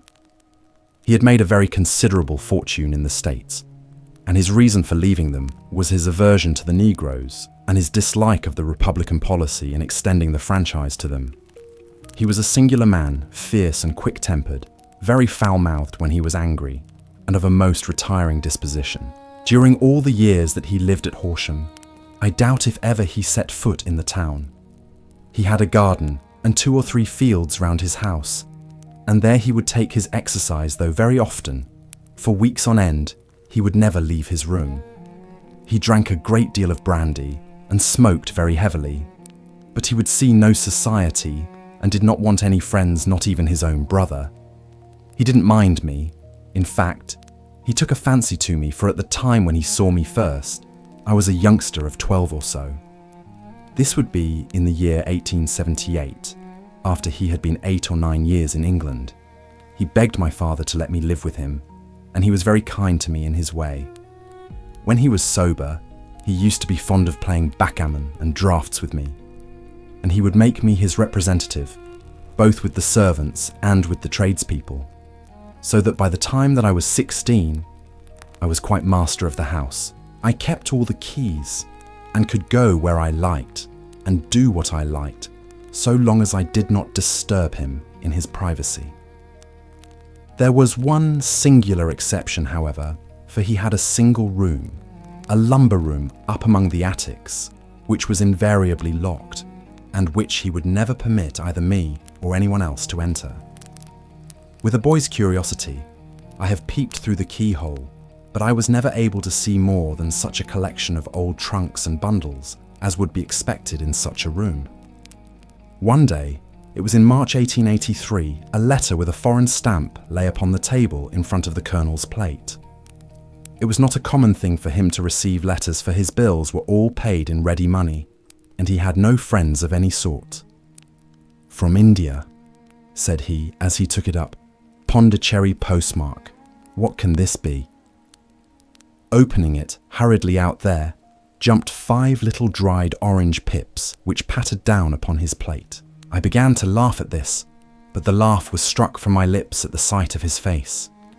His lip had fallen, his eyes were protruding his skin, the colour of putty, and he glared at the envelope which he still held in his trembling hand. "K, K, K," he shrieked, and then, my God, my sins have overtaken me." "What is it, uncle?" I cried. "Death," said he, and rising from the table, he retired to his room, leaving me palpitating with horror. I took up the envelope and saw scrawled in red ink upon the inner flap just above the gum the letter K 3 times repeated. There was nothing else save the 5 dried pips. What could be the reason of his overpowering terror? I left the breakfast table, and as I ascended the stair, I met him coming down with an old rusty key, which must have belonged to the attic, in one hand, and a small brass box like a cash box in the other. "They may do what they like, but I'll checkmate them still," said he with an oath. "Tell Mary that I shall want a fire in my room today, and send down to Fordham the Horsham lawyer." I did as he ordered, and when the lawyer arrived, I was asked to step up to the room. The fire was burning brightly, and in the grate there was a mass of black, fluffy ashes as of burned paper, while the brass box stood open and empty beside it. As I glanced at the box, I noticed with a start that upon the lid was printed the treble K, which I had read in the morning upon the envelope. "I wish you, John," said my uncle, "to witness my will. I leave my estate with all its advantages and all its disadvantages to my brother your father, whence it will no doubt descend to you. If you can enjoy it in peace, well and good. If you find you cannot take my advice, my boy, and leave it to your deadliest enemy. I am sorry to give you such a two-edged thing, but I can't say what turn things are going to take. Kindly sign the paper where Mr. Fordham shows you." I signed the paper as directed, and the lawyer took it away with him. The singular incident made, as you may think, the deepest impression upon me, and I pondered over it and turned it every way in my mind without being able to make anything of it. Yet I could not shake off the vague feeling of dread which it left behind, though the sensation grew less keen as the weeks passed and nothing happened to disturb the usual routine of our lives. I could see a change in my uncle, however. He drank more than ever, and he was less inclined for any sort of society. Most of his time he would spend in his room with the door locked upon the inside, but sometimes he would emerge in a sort of drunken frenzy and would burst out of the house and tear about the garden with a revolver in his hand, screaming out that he was afraid of no man and that he was not to be cooped up like a sheep in a pen by man or devil. When these hot fits were over, however, he would rush tumultuously in at the door and lock and bar it behind him, like a man who can brazen it out no longer against the terror which lies at the roots of his soul. At such times, I have seen his face even on a cold day glisten with moisture, as though it were new raised from a basin. Well, to come to an end of the matter, Mr. Holmes, and not to abuse your patience, there came a night when he made one of those drunken sallies from which he never came back. We found him when we went to search for him face downward in a little green-scummed pool which lay at the foot of the garden. There was no sign of any violence and the water was but 2 feet deep, so that the jury, having regard to his known eccentricity, brought in a verdict of suicide. But I, who knew how he winced from the very thought of death, had much ado to persuade myself that he had gone out of his way to meet it. The matter passed, however, and my father entered into possession of the estate and of some $14,000, which lay to his credit at the bank. One moment, Holmes, interposed, your statement is, I foresee, one of the most remarkable to which I have ever listened. Let me have the date of the reception by your uncle of the letter and the date of his supposed suicide. The letter arrived on March 10th, 1883. His death was 7 weeks later, upon the night of May 2nd. Thank you. Pray proceed. When my father took over the Horsham property, he at my request made a careful examination of the attic, which had been always locked up. We found the brass box there, although its contents had been destroyed. On the inside of the cover was a paper label with the initials of KKK repeated upon it, and letters, memoranda, receipts, and a register written beneath. These, we presume, indicated the nature of the papers which had been destroyed by Colonel Openshaw. For the rest, there was nothing of much importance in the attic, save a great many scattered papers and notebooks, bearing upon my uncle's life in America. Some of them were of the wartime and showed that he had done his duty well and had borne the repute of a brave soldier. Others were of a date during the reconstruction of the southern states and were mostly concerned with politics, for he had evidently taken a strong part in opposing the carpetbag politicians who had been sent down from the north. Well, it was the beginning of '84 when my father came to live at Horsham, and all went as well as possible with us until the January of '85. On the 4th day after the New Year, I heard my father give a sharp cry of surprise as we sat together at the breakfast table. There he was sitting with a newly opened envelope in one hand and 5 dried orange pips in the outstretched palm of the other one. He had always laughed at what he called my cock and bull story about the colonel, but he looked very scared and puzzled now that the same thing had come upon himself. "Why, what on earth does this mean, John?" he stammered. My heart had turned to lead. "It is KKK," said I. He looked inside the envelope. "So it is," he cried. "Here are the very letters. But what is this written above them? Put the papers on the sundial," I read, peeping over his shoulder. "What papers? What sundial?" he asked.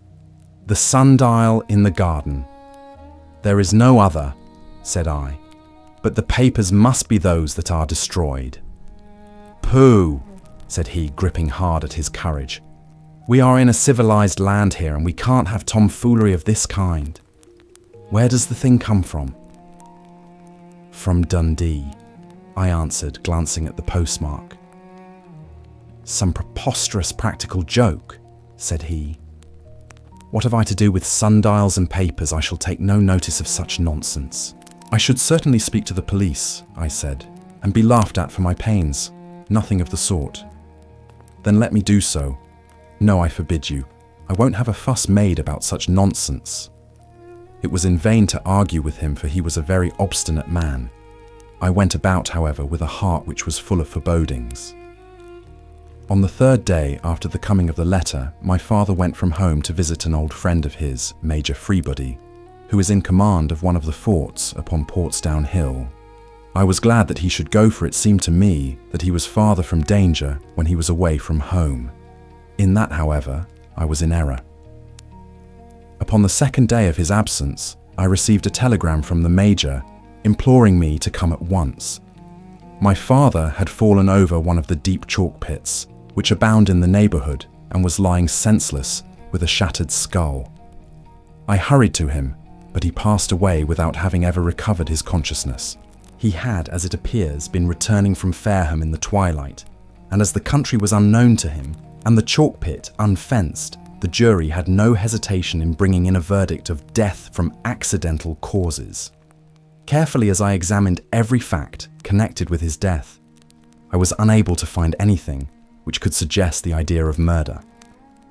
There were no signs of violence, no footmarks, no robbery, no record of strangers having been seen upon the roads.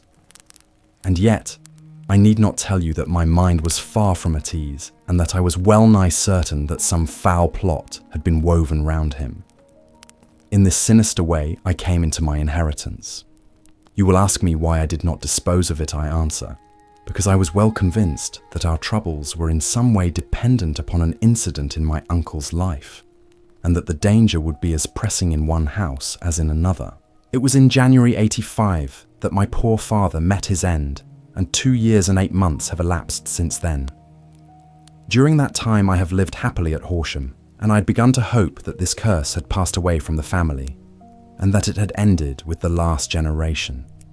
I had begun to take comfort too soon, however. Yesterday morning, the blow fell in the very shape in which it had come upon my father. The young man took from his waistcoat a crumpled envelope, and turning to the table, he shook out upon it 5 little dried orange pips. This is the envelope, he continued. The postmark is London Eastern Division. Within are the very words which were upon my father's last message, KKK, and then, put the papers on the sundial. What have you done? Asked Holmes. Nothing.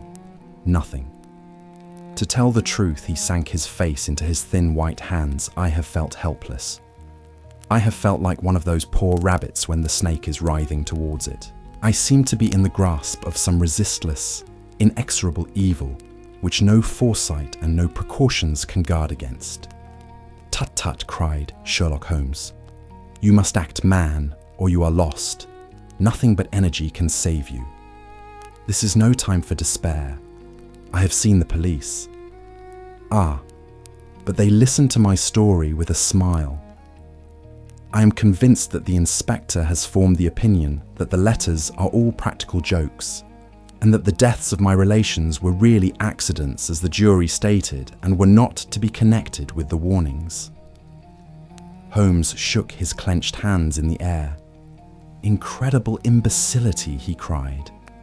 They have, however, allowed me a policeman who may remain in the house with me. Has he come with you tonight? No. His orders were to stay in the house. Again Holmes raved in the air. Why did you come to me? He cried. And above all, why did you not come at once? I did not know. It was only today that I spoke to Major Prendergast about my troubles and was advised by him to come to you. It is really 2 days since you had the letter. We should have acted before this. You have no further evidence, I suppose, than that which you have placed before us, no suggestive detail which might help us. There is one thing, said John Openshaw. He rummaged in his coat pocket, and drawing out a piece of discoloured blue-tinted paper, he laid it out upon the table. I have some remembrance, said he, that on the day when my uncle burned the papers, I observed that the small unburned margins which lay amid the ashes were of this particular colour. I found this single sheet upon the floor of his room, and I am inclined to think that it may be one of the papers which has perhaps fluttered out from among the others, and in that way has escaped destruction. Beyond the mention of pips, I do not see that it helps us much. I think myself that it is a page from some private diary. The writing is undoubtedly my uncle's. Holmes moved the lamp, and we both bent over the sheet of paper which showed by its ragged edge that it had indeed been torn from a book. It was headed March 1869, and beneath were the following enigmatical notices. 4th. Hudson came, same old platform, but 7th. Set the pips on Macaulay Paramore and John Swain of St. Augustine. 8th, Macaulay cleared. 10th, John Swain cleared. 12th, visited Paramore. All well, thank you, said Holmes, folding up the paper and returning it to our visitor. And now you must on no account lose another instant. We cannot spare time even to discuss what you have told me. You must get home instantly and act. What shall I do? There is but one thing to do. It must be done at once. You must put this piece of paper, which you have shown us, into the brass box, which you have described. You must also put in a note to say that all the other papers were burned by your uncle, and that this is the only one which remains. You must assert that in such words as will carry conviction with them. Having done this, you must at once put the box out upon the sundial as directed. Do you understand entirely? Do not think of revenge or anything of the sort at present. I think that we may gain that by means of the law, but we have our web to weave, while theirs is already woven. The first consideration is to remove the pressing danger which threatens you. The second is to clear up the mystery and to punish the guilty parties. I thank you, said the young man, rising and pulling on his overcoat. You have given me fresh life and hope. I shall certainly do as you advise. Do not lose an instant. And above all, take care of yourself in the meanwhile, for I do not think that there can be a doubt that you are threatened by a very real and imminent danger. How do you go back by train from Waterloo? It is not yet 9. The streets will be crowded, so I trust that you may be in safety.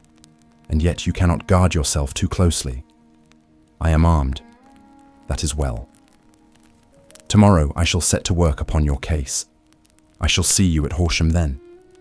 Know your secret lies in London. It is there that I shall seek it. Then I shall call upon you in a day or in 2 days, with news as to the box and the papers. I shall take your advice in every particular. He shook hands with us and took his leave. Outside, the wind still screamed, and the rain splashed and pattered against the windows. This strange wild story seemed to have come to us from amid the mad elements, blown in upon us like a sheet of seaweed in a gale, and now to have been reabsorbed by them once more. Sherlock Holmes sat for some time in silence, with his head sunk forward, and his eyes bent upon the red glow of the fire. Then he lit his pipe, and leaning back in his chair, he watched the blue smoke rings as they chased each other up to the ceiling. I think, Watson, he remarked at last, that of all our cases, we have had none more fantastic than this. Save perhaps the sign of 4. Well, yes, save perhaps that. And yet this John Openshaw seems to me to be walking amid even greater perils than did the Sholtos. But have you, I asked, formed any definite conception as to what these perils are? There can be no question as to their nature, he answered. Then what are they? Who is this K? And why does he pursue this unhappy family? Sherlock Holmes closed his eyes and placed his elbows upon the arms of his chair with his fingertips together. The ideal reasoner, he remarked, would, when he had once been shown a single fact in all its bearings, deduce from it not only all the chain of events which led up to it, but also all the results which would follow from it. As Cuvier could correctly describe a whole animal by the contemplation of a single bone, so the observer who has thoroughly understood one link in a series of incidents should be able to accurately state all the other ones both before and after. We have not yet grasped the results which the reason alone can attain to. Problems may be solved in the study which have baffled all those who have sought a solution by the aid of their senses. To carry the art, however, to its highest pitch, it is necessary that the reasoner should be able to utilize all the facts which have come to his knowledge. And this in itself implies, as you will readily see, a possession of all knowledge, which even in these days of free education and encyclopedias is a somewhat rare accomplishment. It is not so impossible, however, that a man should possess all knowledge which is likely to be useful to him in his work, and this I have endeavoured in my case to do. If I remember rightly, you, on one occasion in the early days of our friendship, defined my limits in a very precise fashion. Yes, I answered, laughing. It was a singular document, Philosophy, astronomy, and politics were marked at 0, I remember. Botany, variable geology, profound as regards the mud stains from any region within 50 miles of town. Chemistry, eccentric anatomy, unsystematic, sensational literature, and crime records. Unique, violin player, boxer, swordsman, lawyer, and self-poisoner by cocaine and tobacco. Those, I think, were the main points of my analysis. Holmes grinned at the last item. Well, he said I say now, as I said then, that a man should keep his little brain attic stocked with all the furniture that he is likely to use, and the rest he can put away in the lumber room of his library where he can get it if he wants it. Now, for such a case as the one which has been submitted to us tonight, we need certainly to muster all our resources. Kindly hand me down the letter K of the American Encyclopedia, which stands upon the shelf beside you. Thank you. Now let us consider the situation and see what may be deduced from it. In the first place, we may start with a strong presumption that Colonel Openshaw had some very strong reason for leaving America. Men at his time of life do not change all their habits and exchange willingly the charming climate of Florida for the lonely life of an English provincial town. His extreme love of solitude in England suggests the idea that he was in fear of someone or something, so we may assume as a working hypothesis that it was fear of someone or something which drove him from America. As to what it was, he feared we can only deduce that by considering the formidable letters which were received by himself and his successors. Did you remark the postmarks of those letters? The first was from Pondicherry, the second from Dundee, and the third from London, from East London, from... What do you deduce from that? They are all seaports. That the writer was on board of a ship. Excellent. We have already a clue. There can be no doubt that the strong probability, is that the writer was on board of a ship. And now let us consider another point. In the case of Pondicherry, 7 weeks elapsed between the threat and its fulfillment in Dundee. It was only some 3 or 4 days. Does that suggest anything? A greater distance to travel. But the letter had also a greater distance to come.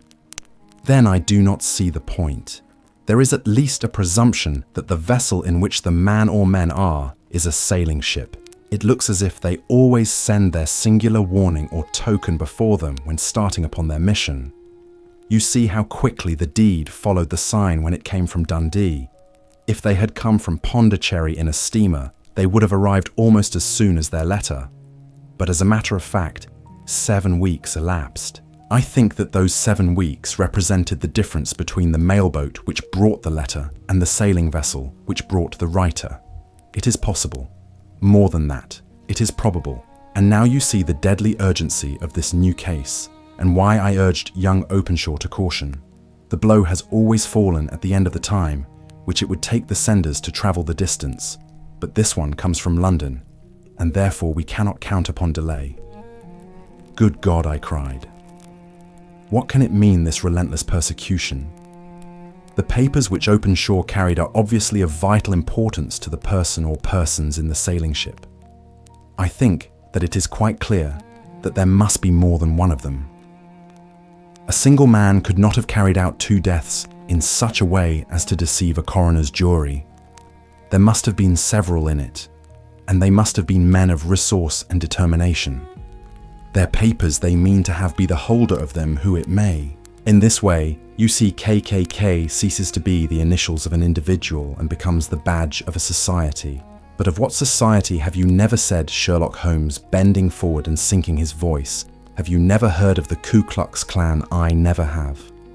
Holmes turned over the leaves of the book upon his knee. Here it is said, he presently, Ku Klux Klan, a name derived from the fanciful resemblance to the sound produced by cocking a rifle. This terrible secret society was formed by some ex-Confederate soldiers in the southern states after the Civil War, and it rapidly formed local branches in different parts of the country, notably in Tennessee, Louisiana, the Carolinas, Georgia, and Florida. Its power was used for political purposes, principally for the terrorizing of the Negro voters and the murdering and driving from the country of those who were opposed to its views.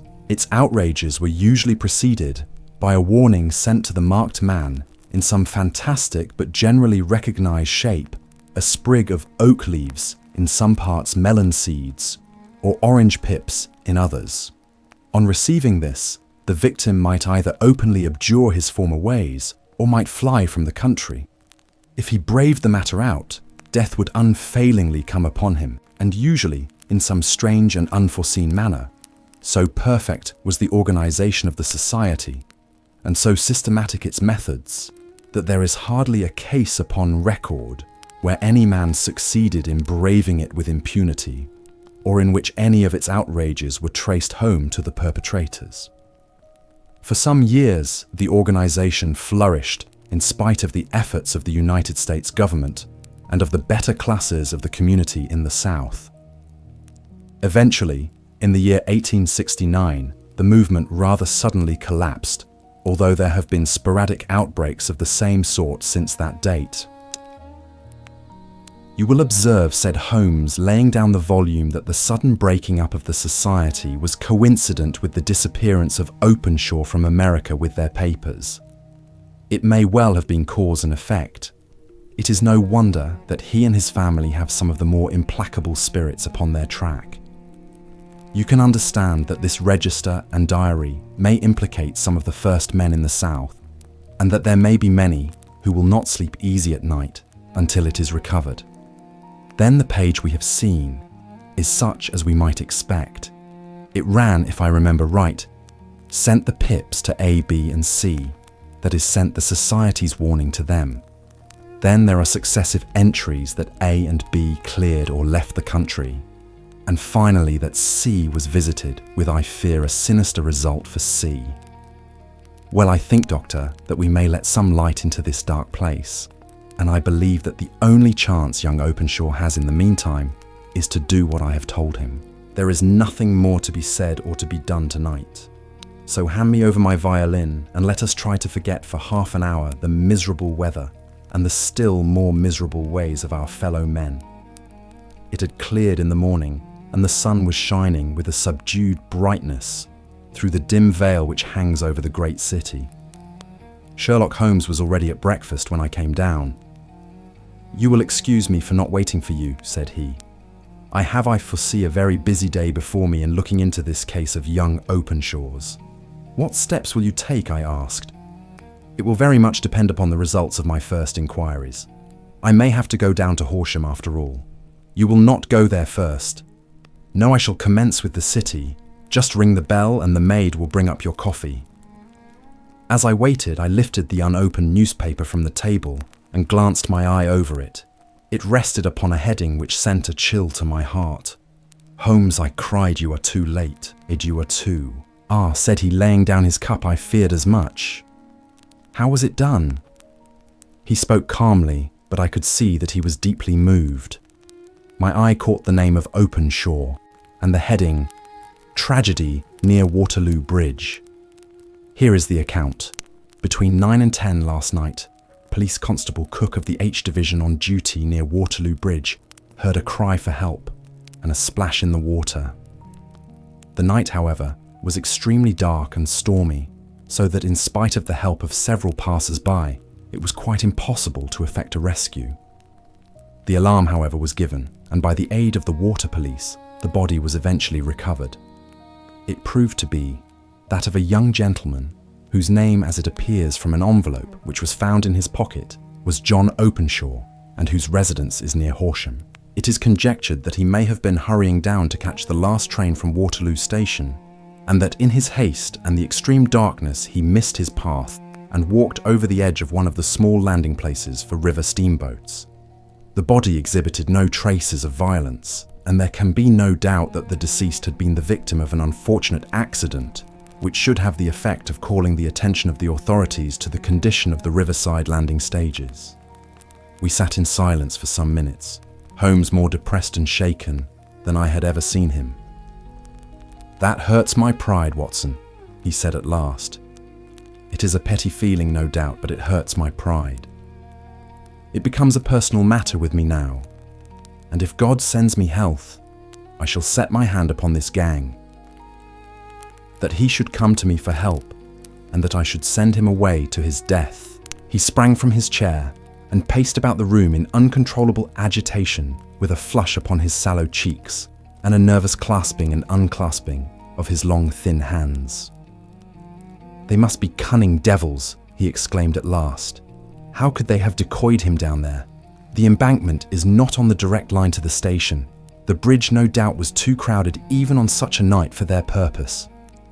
Well, Watson, we shall see who will win in the long run. I am going out now, to the police.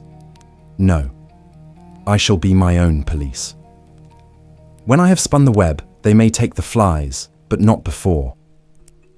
All day, I was engaged in my professional work, and it was late in the evening before I returned to Baker Street. Sherlock Holmes had not come back yet. It was nearly 10 o'clock before he entered, looking pale and worn. He walked up to the sideboard, and tearing a piece from the loaf, he devoured it voraciously, washing it down with a long draught of water. "You are hungry," I remarked. "Starving." It had escaped my memory. "I have had nothing since breakfast. Nothing, not a bite. I had no time to think of it. And how have you succeeded? Well, you have a clue. I have them in the hollow of my hand. Young Openshaw shall not long remain unavenged. Why, Watson, let us put their own devilish trademark upon them. It is well thought of." "What do you mean?" He took an orange from the cupboard, and tearing it to pieces, he squeezed out the pips upon the table. Of these he took 5 and thrust them into an envelope. On the inside of the flap he wrote S.H. for J.O. Then he sealed it and addressed it to Captain James Calhoun Bark, Lone Star, Savannah, Georgia. "That will await him when he enters port," said he, chuckling. "It may give him a sleepless night. He will find it as sure a precursor of his fate as Openshaw did before him. And who is this Captain Calhoun, the leader of the gang? I shall have the others, but he first. How did you trace it then?" He took a large sheet of paper from his pocket, all covered with dates and names. "I have spent the whole day," said he, "over Lloyd's registers and files of the old papers, following the future career of every vessel which touched at Pondicherry in January and February in '83. There were 36 ships of fair tonnage which were reported there during those months.